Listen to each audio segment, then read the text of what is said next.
Assalamualaikum warahmatullahi wabarakatuh. Waalaikumsalam warahmatullahi wabarakatuh. Ibu Lilis Iswanti selaku Kepala Sekolah SDN Negeri 1 serta Bapak Ibu Dewan Guru SDN Negeri 1 yang berbahagia. Terima kasih kami ucapkan karena telah memberikan waktu kepada kami untuk memberikan diseminasi terkait penerapan budaya positif di sekolah.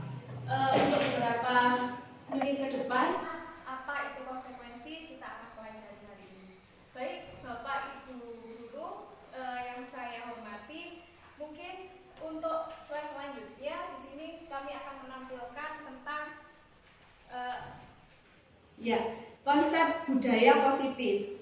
Yang pertama, mulai perubahan paradigma belajar, disiplin positif itu sendiri, nilai-nilai kebajikan, kebutuhan dasar manusia, motivasi perilaku manusia, kemudian posisi kontrol.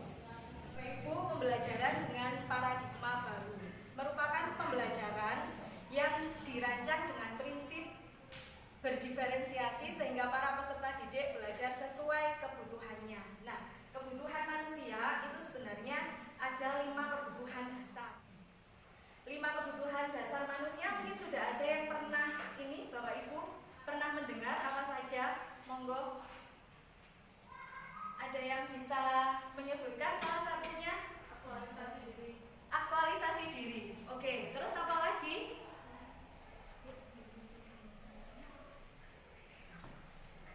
Ya, kebutuhan bertahan hidup, kebutuhan untuk disayangi, kebutuhan aktualisasi diri, itu salah satunya. Nah, di sini kita sebagai manusia dari kesemua kebutuhan itu sebagai seorang pendidik seharusnya kita mampu memberikan kenyamanan untuk anak-anak. Ketika mereka ingin kebutuhan kasih sayang, kesenangan, kita harus mengetahui. Kemudian kebutuhan untuk aktualisasi diri seperti itu kita harus paham. Makanya di dalam teori lama itu kita mengenal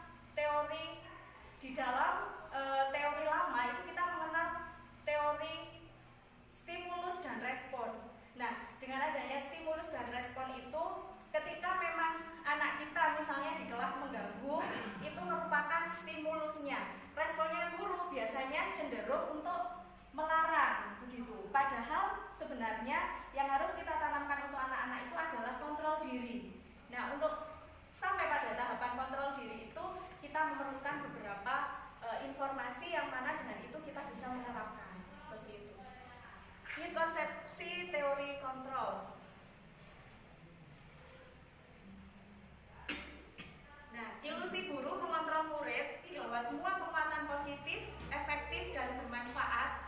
Nah, ini sebenarnya tidak seperti itu, nggih Bapak Ibu. Seolah-olah kita bisa mengendalikan perilaku murid begitu.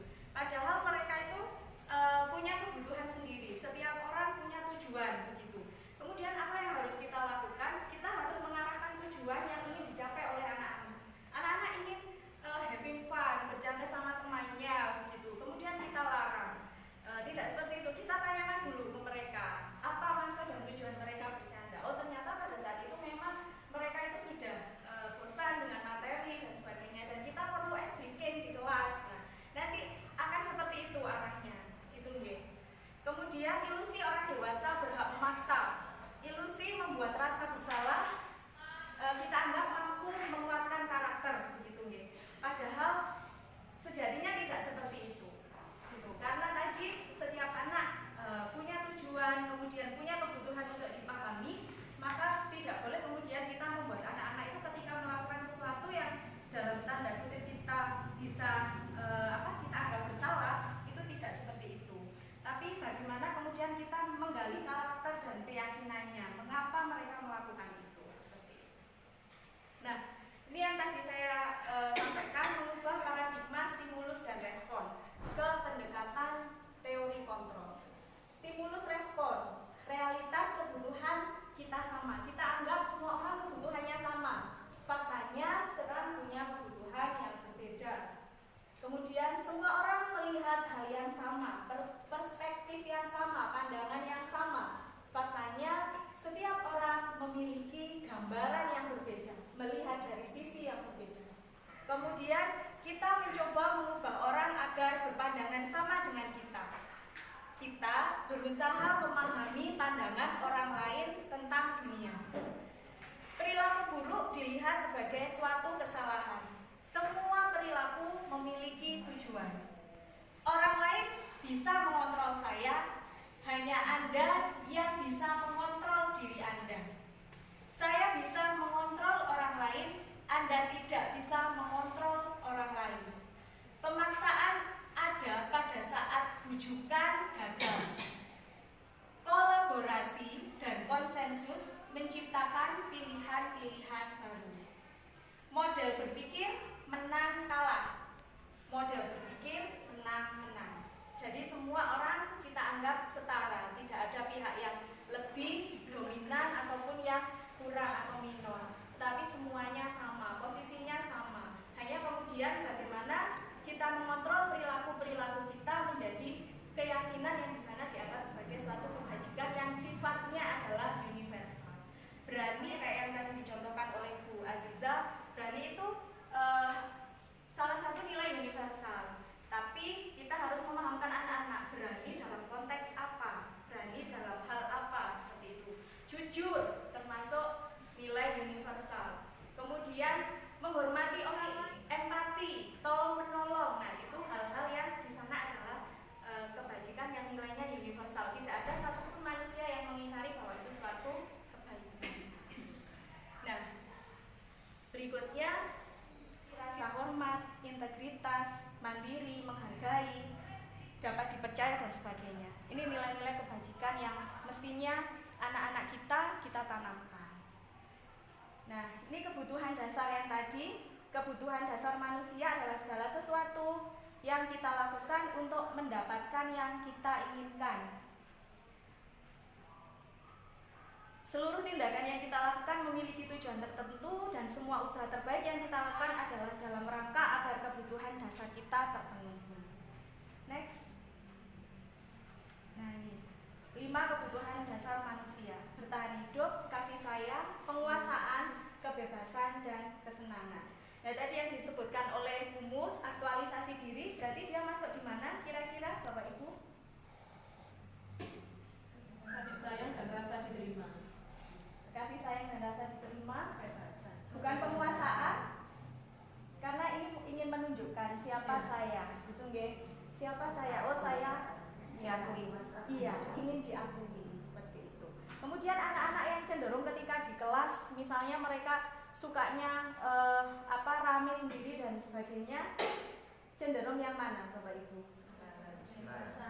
Kebebasan, kesenangan, gitu ya. Ini kesenangan lebih pada anak-anak yang suka humor, sedikit-sedikit kalau ditertawakan temannya itu malah dibuat-buat, gitu. Itu anaknya seperti itu, caper, gitu.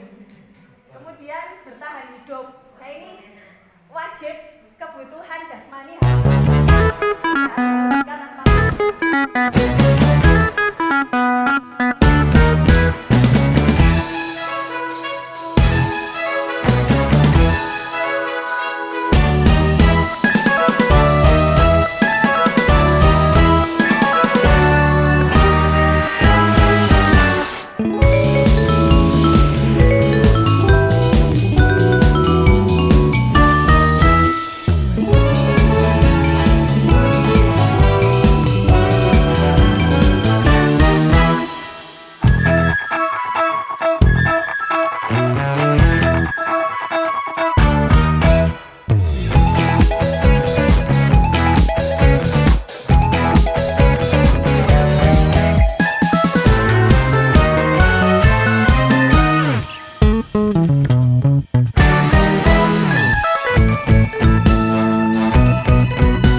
Nah, jadi untuk agar budaya positif tersebut bisa dilakukan di kelas, pertama-tama Bapak Ibu bisa memahami bagaimana sih filosofi pendidikan yang diungkapkan oleh Ki Hajar Dewantara. Boleh saya minta tolong bacakan paragraf pertama, gurunya? Menurut Ki Hajar Dewantara, pendidikan adalah tuntunan di dalam hidup dan tumbuhnya anak-anak. Adapun tujuan dari pendidikan adalah untuk menuntun segala kekuatan kodrat yang ada pada anak-anak itu agar mereka sebagai manusia dan anggota masyarakat dapat mencapai keselamatan dan kebahagiaan setinggi-tingginya. Terima kasih sekali Bu Guru Yana. Jadi yang utama untuk memahami filosofi pendidikan ini bisa disimpulkan dalam dua kata, salam dan bahagia. Maksudnya salam dan bahagia apa? Kita memberikan salam atau memberikan ujaran yang mengharapkan keselamatan bagi yang mendengarkan dan kebahagiaan bagi yang mendengarkan juga. Jadi ketika misalkan saya mengucapkan salam dan bahagia, Bapak Ibu Guru jawabnya salam. Kita coba ya, salam dan bahagia. Salam. Itu adalah filosofi pendidikan yang diajarkan oleh Ki Hajar Dewantara. Di sini nampak bahwa pendidikan harus memperhatikan kodrat anak, yaitu potensi yang dimiliki seorang anak seperti bagaimana ia berpikir, bagaimana ia merasakan emosi-emosi tertentu.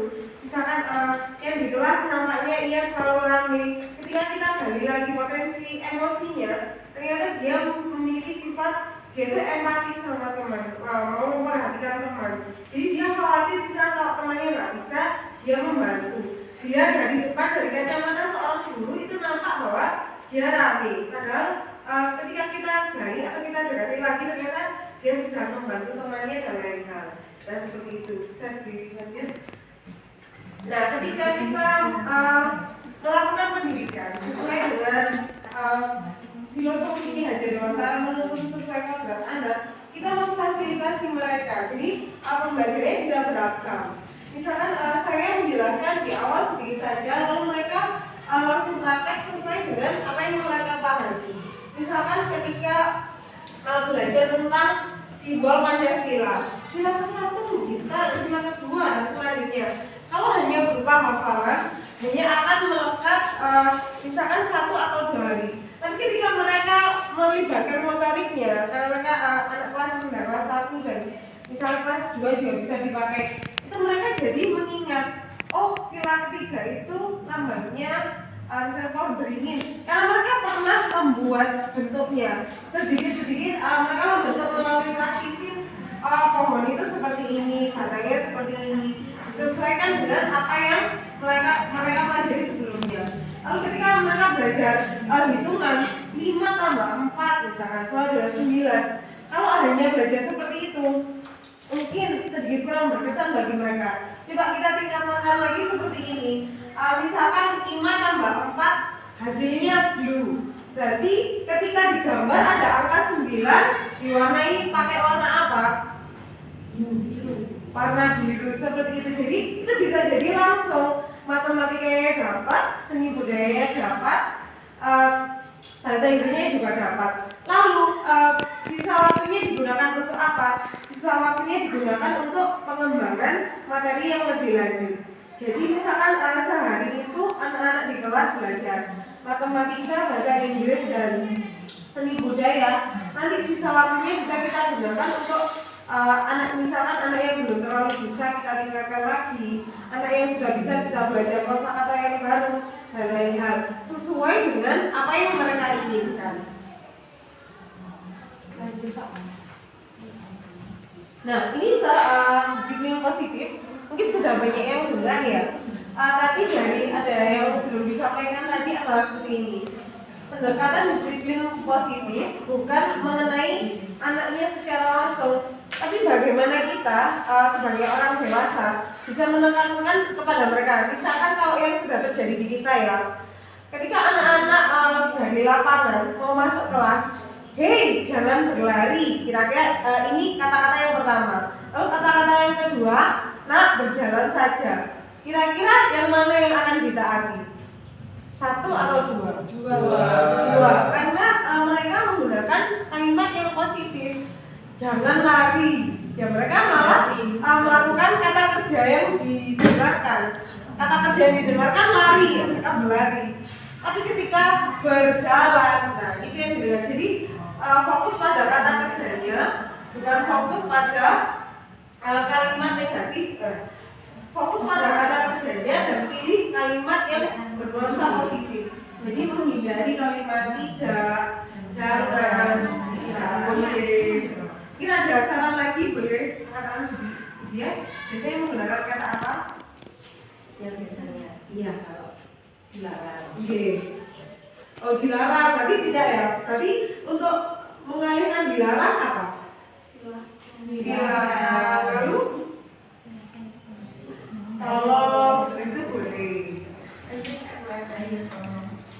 Nah ini di kelas 1G anak-anak menulis sendiri keyakinan kelasnya. Jadi satu persatu mereka maju karena di awal mereka belum memahami budaya positif. Dulu di awal pembelajaran kan kami sudah pernah, jadi saya sudah pernah mengajarkan 2 hal. Nah itu saya tulis dulu. Di yang sebelah sini tulisan saya selanjutnya adalah tulisan anak-anak. Jadi mereka menulis satu persatu keyakinan kelas seperti apa yang mereka harapkan. Nah, ini yang sudah di beberapa kali mungkin didengar atau Bapak Ibu guru baca. Motivasi perilaku manusia adalah hubungan dan penghargaan. Saya contohkan saja kalau di kelas 1, anak yang berasal dari TK, kemungkinan berapa persen mereka bisa membaca? Kira-kira Bapak Ibu guru ada yang mau jawab? 50% kemungkinan mereka bisa membaca atau 50% belum? Atau seperti apa? Mungkin boleh disampaikan pendapatnya, Bulus. Kira-kira seperti apa anak kalau dari TK ke kelas 1? Kemungkinan berapa persen bisa membaca atau seperti apa? Ya 50% bisa membaca. Oh berarti 50% sebenarnya ada yang belum ya? Ada yang belum karena tiap anak memiliki kemampuan karakteristik yang berbeda-beda. Makasih Bu Ustaz. Nanti saat guru kelas 1 yang nah nanti saat anak kelas 1 tadi bisa belajar membaca, kira-kira kalau saya sebagai guru kelas 1 ada kasus yang 1 atau yang 2 ya? Nanti Bapak Ibu tentukan ya yang benar yang mana. Yang pertama, nah nanti kalau udah bisa pintar membaca, nanti Bu Fitri bilangkan ke Bunda, diberikan sepeda. Itu yang pertama. Atau yang kedua, saya memberikan pemahaman seperti ini. Nah, kamu ini udah hebat sekali nanti kalau bisa membaca. Ini banyak manfaatnya untuk kamu. Kamu bisa belajar dengan lebih mudah, atau kamu nanti bisa kirim WA ke guru sendiri, atau kamu nanti kalau bermain belajar di HP bisa membaca sendiri, bisa memilih sendiri. Kamu nanti jadi orang yang kemampuannya berguna gitu ya kalau bisa membaca. Kira-kira Bapak Ibu pilih yang 1 atau 2? Jadi dari sehari-hari kita sudah memahami ya bahwa kita harus menanamkan ke mereka tanpa menghukum, tanpa memberikan reward, bahwa seketika mereka berubah ke arah yang lebih baik itu pengaruhnya adalah positif untuk diri mereka sendiri. Jadi manusia yang lebih berkualitas. Ini yang tadi keyakinan kelas, dilanjutkan lagi. Nah, setelah mereka menulis sambil saya bimbing bagaimana kalimat, kalau mereka misalkan jangan menyepak teman. Nah, nanti kalau seperti itu untuk keyakinan kelas karena ada kata jangannya kan masih kurang tepat. Kita bimbing lagi jadinya seperti ini. Misalkan bersikap sabar terhadap teman gitu ya, atau sesuai dengan keyakinan kelas yang pertama, mulut dulu baru tangan, ngomong dulu, Mas aku nggak suka kalau kamu kayak gitu sebelum pukul teman. Pukul teman boleh tidak? Terus tangannya yang apa? Tangannya seperti apa, ada yang tahu nggak? Mulut dulu baru tangan. Kalau mulutnya sudah ngomong, Mas jangan seperti itu, aku nggak suka tapi temennya masih nakal, apa yang harus dilakukan? Dijauhin.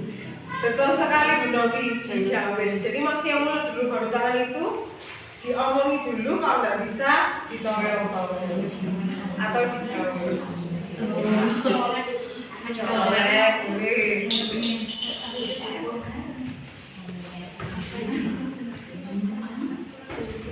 Dan karena tadi sudah ada keyakinan kelas, pasti ada perubahan yang terjadi di kelas.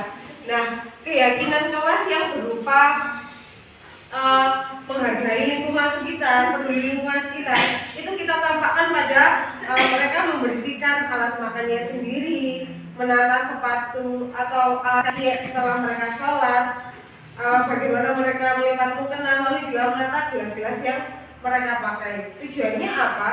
Tujuannya agar mereka sejak kelas 1 sudah terbiasa teratur, menata dan bertanggung jawab terhadap barang mereka sendiri, dan kalau bisa tidak hilang terus beli, rusak beli, tetapi mencoba memanfaatkan yang ada sampai lama sekali baru menggantikan dengan sumber daya yang baru. Nah ini, kalau di awal, di semester awal, anak-anak itu masih makanya ada mie, naga, dan lain-lain. Nah, setiap hari Kamis kami biasakan untuk mengajak anak-anak untuk membawa bekal sehat.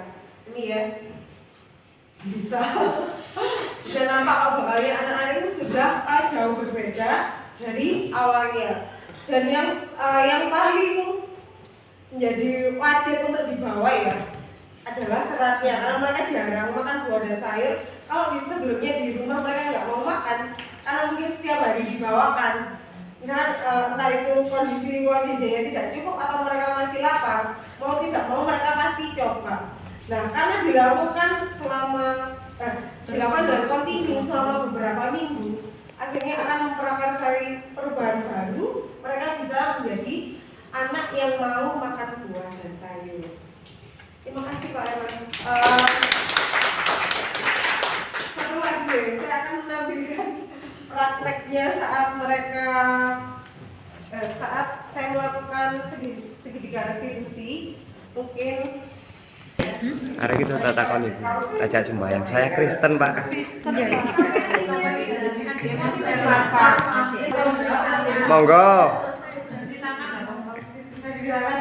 Nah, jadi waktu itu ini Mas Daren sama saya sedang ngobrol. Waktu itu hari Kamis, Mas Daren ini marah kepada temannya namanya Mas EL, karena Mas EL bilang bahwa ekskul sepak bola itu libur. Nah, Mas Daren ini tidak terima. Jadi waktu Mas EL bilang gitu, kamu itu sok tahu dan lain hal. Ternyata setelah saya tanya lebih lanjut, menurut anaknya, ekskulnya itu tidak libur karena minggu sebelumnya sudah libur. Terus saya tanyakan, Mas, kamu apakah benar-benar berniat untuk menyakiti Mas EL? Apakah kamu memang mau dia sakit? Ternyata anak kecil melakukan itu kan dia belum bisa mengungkapkan dirinya melalui kata-kata.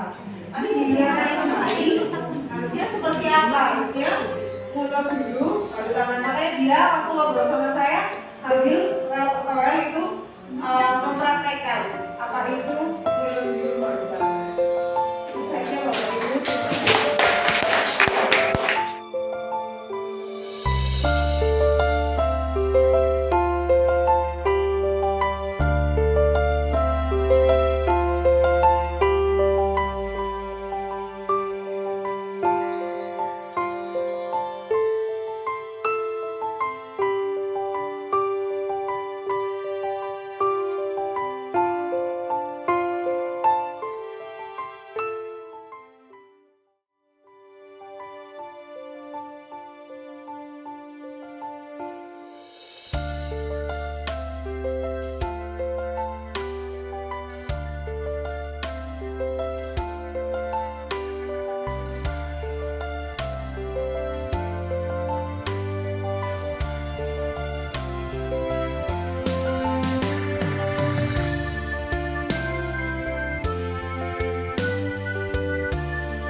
Waalaikumsalam.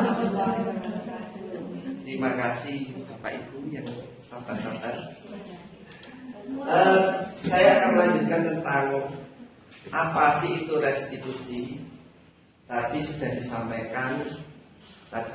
sampaikan tentang konsekuensi dan hukuman yang kemudian juga kita sudah belajar tentang mengubah dari peraturan kelas menjadi sebuah keyakinan kelas, bagaimana mengubah kalimat-kalimat negatif menjadi kalimat-kalimat positif.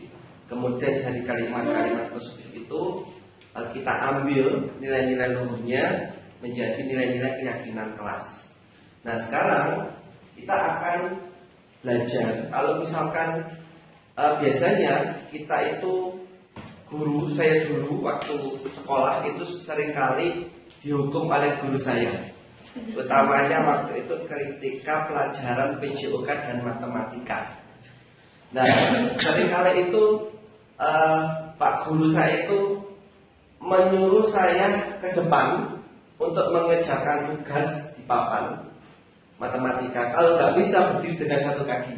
Nah, kemudian kalau misalkan saya terlambat juga seperti itu. Nah, dengan adanya pembelajaran abad 21 maka pembelajaran itu bergeser mungkin dari behavioristik yang lingkungan negatif itu lebih ke arah humanistik. Jadi bagaimana memanusiakan manusia. Nah, dalam hal ini ada dua model untuk mengganti hukuman itu menjadi cara memanusiakan manusia. Gampangannya itu mengganti. Jadi restitusi itu artinya mengganti. Maka di sini ada dua model, yaitu yang pertama adalah restitusi 5 posisi kontrol dan segitiga restitusi. Yang keduanya adalah sebuah konsep dalam pendidikan untuk membantu siswa memahami dan mengembangkan disiplin positif. Konsep ini dikembangkan oleh Jane Gossen, seorang pakar pendidikan, dan didasarkan pada teori kontrol William Glasser. Bagaimana aplikasinya? Mari kita simak bersama-sama. Next. Nah, kita akan membahas yang pertama adalah restitusi 5 posisi kontrol, yaitu sebuah konsep yang membantu siswa memahami peran mereka dalam situasi tertentu. Konsep ini melibatkan 5 posisi kontrol yang berbeda, yaitu manajer, pemantau, pemandu, penghukum, membuat orang bersalah. Kita pernah mungkin melihat sebuah tayangan, waktu itu ada sebuah film India gitu ya. Muridnya terlambat, kemudian gurunya marah-marah, akhirnya muridnya tidak belajar, malah disuruh berdiri. Begitu seterusnya, dia datanya terlambat setiap hari. Suatu ketika gurunya tahu bahwa muridnya ini ternyata mungkin 1-2 bulan muridnya itu terlambat karena gantian sepatu dengan adiknya. Nah, hal itu terjadi. Kenapa kok terlambat sampai 2 bulan? Nah, bisa jadi karena tidak ada restitusi, tidak ada komunikasi. Jadi intinya itu kan komunikasi sebetulnya. Yang kan ditanyai kenapa kok datanya terlambat, ini nggak ada dihukum. Nah, di sini ada sebuah konsep 5 posisi kontrol, yaitu yang pertama, guru sebagai seorang manajer. Di dalam hal ini guru bertanggung jawab mengajak siswa untuk bertanggung jawab untuk membuat keputusan dan menetapkan aturan. Nanti aplikasinya akan kita lihat. Kemudian pemantau sebagai pemantau, kontrol sebagai pemantau, yaitu memantau perilaku siswa dan memberikan umpan balik. Selanjutnya sebagai teman, menjadi teman siswa dan membantu mereka memecahkan masalah. Next, sebagai penghukum, menetapkan konsekuensi untuk perilaku yang tidak diinginkan. Jadi ini konsekuensi, bukan hukuman sekali lagi di sini. Kemudian membuat orang merasa bersalah, yaitu membuat siswa menyadari dampak dari tindakan mereka. Jadi posisi kontrol membuat orang merasa bersalah. Nah, aplikasinya seperti ini. Misalkan ada sebuah kasus, siswa tidak memakai atribut lengkap satu pacar. Bapak Ibu pasti akan memberikan reaksi yang beragam. Ada yang hormat bendera selama 1 jam. Nah, itu dulu gitu ya kan. Kemudian ada yang gurunya ini mendatangi siswanya kemudian berkata, berapa kali bapak atau ibu harus memberitahu kamu selalu mengecewakan saya. Nah, misalkan seperti itu. Jadi ada murid yang sudah dikasih tahu, kemudian gurunya lagi, kamu itu mengecewakan bapak, kamu itu mengecewakan ibu. Saya juga sudah kasih tahu berkali-kali. Nah, seperti itu. Kemudian ada lagi guru yang memilih, ayo, kamu itu harus mengikuti aturan sekolah. Tolong ya, bantu bapak dan ibu. Sekali ini kamu tidak apa-apa, akan kita maafkan. Nah, biasanya kan ada guru seperti itu. Tapi lain-kali jangan diulangi lagi. Kita pasti pernah melakukan hal seperti itu, Bapak Ibu. Kemudian ada yang posisi seperti ini. Kamu sudah melanggar peraturan sekolah berkali-kali. Kamu pasti tahu konsekuensinya. Nah, terus kamu isi buku tatipsi misalnya kayak gitu. Atau setelah upacara kamu beli atributnya karena nggak bawa topi, tapi jangan diulangi lagi. Nah, secara tidak sadar sebetulnya kita sudah melaksanakan 5 posisi kontrol ini. Cuma kita nggak tahu namanya. Dan itu namanya adalah ternyata 5 posisi kontrol. Kemudian terakhir, apakah kamu tahu kesalahanmu apa? Misalnya kita panggil anak-anak. Kamu tahu kesalahanmu apa? Kenapa kok di depan ke depan? Oh iya, kuku saya panjang misalkan seperti itu. Oh iya, saya nggak ada bagnya. Oh iya, saya tidak pakai sabuk dan sebagainya. Yang pada intinya di sana anak-anak disadarkan untuk memperbaiki kesalahannya. Dan ini adalah namanya 5 posisi kontrol. Jadi pada intinya adalah bagaimana guru tidak serta-merta menjustifikasi siswa, tapi bagaimana guru itu intinya itu komunikasi. Bukan hanya dengan siswa sebetulnya, tapi dengan mungkin teman sejawat kita ketika dia terlambat. Kenapa kamu terlambat? Ya, kamu ini terlambat saja dari kemarin. Nah, seperti itu biasanya kan saya sering mengerti apa seperti itu ya. Nah, itu makanya saya ikut GP ini supaya belajar ini. Nah, kemudian di sini ada beberapa kalimat atau kata yang bisa kita ucapkan. Misalkan, saya kecewa sekali dengan kamu. Kira-kira posisi kontrol apa ini? Tadi ada manajer, ada penghukum, ada membuat orang bersalah. Ada lagi apa tadi? Sebelumnya pemantau dan manajer. Kira-kira kalau saya kecewa sekali dengan kamu, apa kira-kira? Membuat rasa bersalah, nanti kita cek ya. Kemudian kamu tidak pernah benar melakukannya. Kamu ini nggak pernah benar dikasih tugas seperti ini aja nggak bisa. Nah, kan kita mengucapkan kata-kata seperti itu. Itu berarti kita menjustifikasi, menghukum itu secara nggak langsung. Kemudian ada seperti ini. Kamu sudah punya permasalahan seperti itu, terus bagaimana rencanamu? Apa yang kamu lakukan? Nah, itu adalah posisi kontrol. Kemudian seperti ini. Ayolah, demi nama baik sekolah kita, ayo tolong kamu menjadi anak yang seperti ini. Nah, itu. Jadi secara nggak langsung kita pernah melakukan Bapak Ibu ya. Kemudian seperti ini. Kamu tidak pernah mendapat nilai jika tidak mengerjakan tugas. Apa kira-kira? Nah, mari kita buka KPA-nya. Next. Nah, ternyata seperti ini. Saya kecewa sekali, ternyata membuat rasa bersalah. Tepuk tangan kepanjangan. Betul. Terus kamu tidak pernah benar melakukannya. Itu sebagai seorang penghukum, hari kita sudah menghukum siswa kita dengan kata-kata kita. Kemudian apa rencanamu untuk menyelesaikan masalah ini?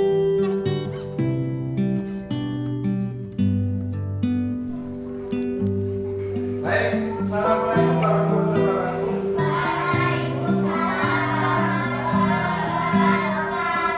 Anak-anak, kali ini tadi sudah banyak sekali cerita atau amanat positif yang bisa kita lakukan. Nah, hari ini kita akan berusaha untuk membuat sebuah keyakinan kelas. Keyakinan kelas itu lebih tinggi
bagaimana menurut misal Yusufnya kemarin harus gimana pokoknya silakan supaya kamu belajarnya nyaman dan senang. Kenapa? Boleh tulis lebih dari tadi ya.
Harus tertib di dalam kelas.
menjaga ucapan ini untuk berkata baik, berarti dijaga. Nah ini saling tolong menolong antar teman sekelas dan tidak sekelas. Setuju apa enggak? Saling tolong menolong antar teman. Tapi Panas tanya, tolong menolongnya dalam kebaikan atau keburukan? Apa sih contohnya kebaikan? Kalau membantu teman ketika ujian, mencoba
boleh membawa selain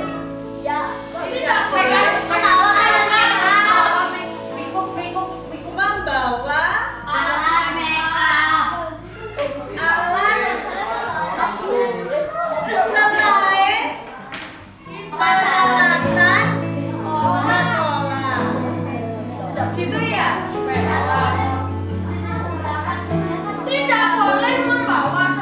Terus kalau ada temannya yang sakit atau apa, perlu kita membuat aturan gimana? Tidak boleh abai terhadap teman. Abai.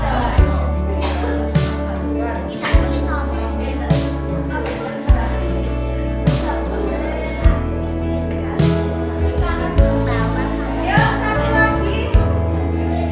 Apa kira-kira? Atau ada yang lain nggak apa-apa kita tulis?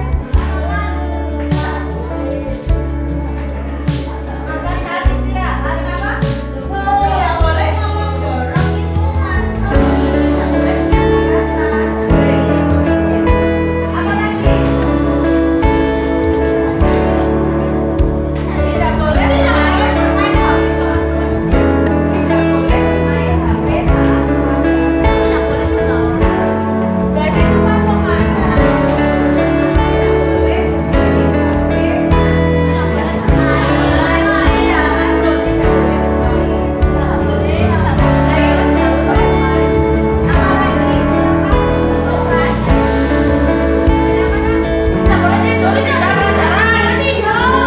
tidak boleh tidur ketika pelajaran. Terus tadi katanya Emres apa dong? Tidak boleh membanting pintu masuk, dilarang merusak fasilitas. Tidak boleh membanting.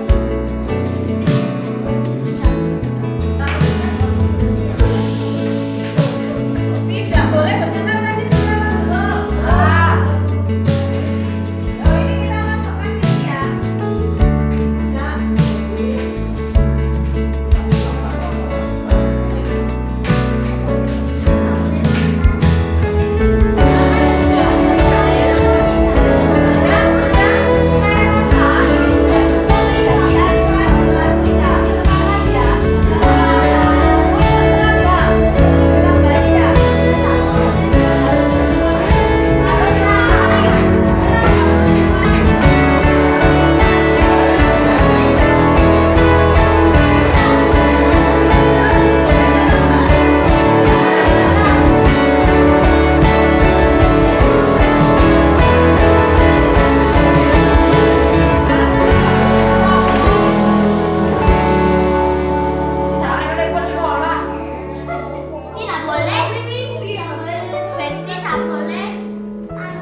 Tidak boleh apa merokok.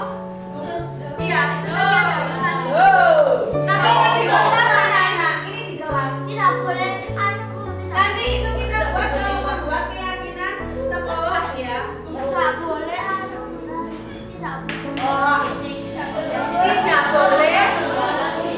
bolos kegiatan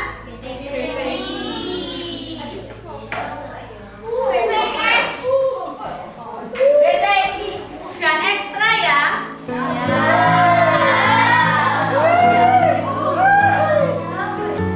Oke, kita ganti aturan itu menjadi kalimat positif.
peduli kalau aku.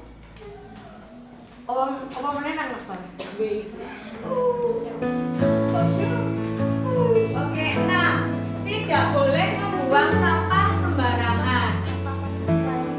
Ya, membuang sampah pada tempatnya.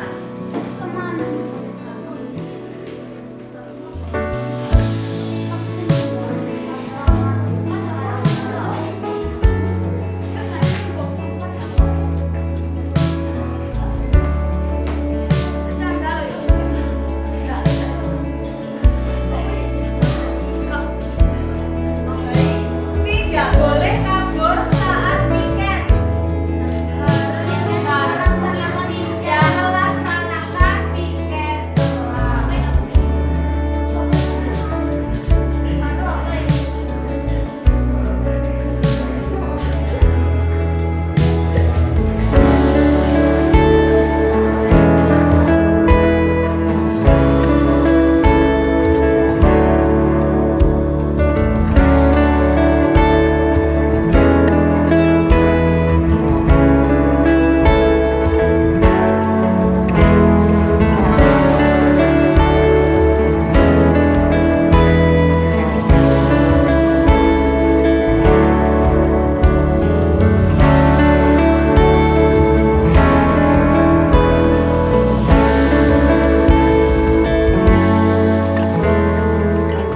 Assalamualaikum warahmatullahi wabarakatuh.